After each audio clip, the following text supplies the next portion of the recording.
Hey everyone, welcome back to the channel. In today's video, I'm going to show you how to create smooth text animation in After Effects. It's really simple and easy. So begin by selecting the type tool, type text and make any adjustments you need.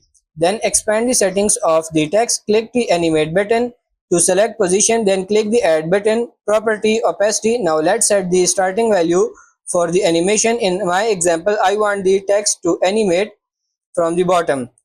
So increase the second position of value to 100, then set opacity to 0%.